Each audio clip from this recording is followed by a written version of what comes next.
week are you most likely to get in a car crash in mid-Missouri? Take a guess. Well, if you said Friday, you're right. Statistics say because of the time of year and price of gas, right now you're more likely to get on the road and get in a wreck. For this story, I requested data from every single traffic crash in the last 3 years in Columbia and Jefferson City, then analyzed all 11,220 crashes looking at severity, frequency, and location. And I reached out to experts to find the most dangerous intersections in mid-Missouri in this special report.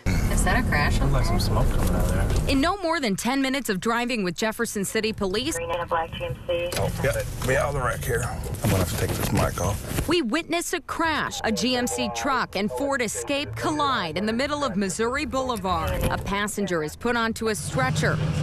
Traffic is backed up. A head injury. 4 people go to the hospital as a result. At Missouri Boulevard, this is a high crash location for us. After studying thousands of crashes in mid-Missouri, I found the top 10 places where crashes are happening in Jefferson City. You'll see Missouri Boulevard is included in almost half of them. Missouri Boulevard is a major thoroughfare, major traffic generator, many businesses. On average, 20,000 people use the road every day. Pair that with The traffic on this inside lane can't see them coming, and they come right out, and I mean, it just happens all the time. if you head north to Columbia, there's another road with a similar problem, Stadium Boulevard.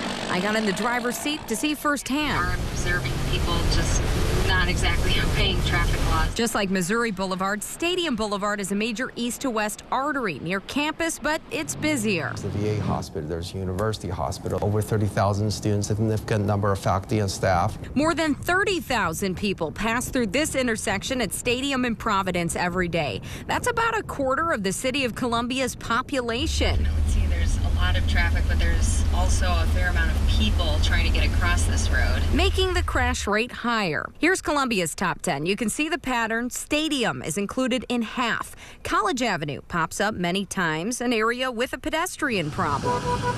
An increase in the number of pedestrians, there's a correlation with the potential for higher number of crashes. I've almost been hit by a car. In an attempt to deal with pedestrians, the city's put in a new Hawk system crosswalk. Both Columbia and Jefferson City have seen significant population increases. The infrastructure is growing, probably not fast enough. But the cities and state are trying to adapt despite a waning highway budget. In Jefferson City, the Lafayette Street interchange and Missouri River Bridge are being reconstructed to accommodate traffic.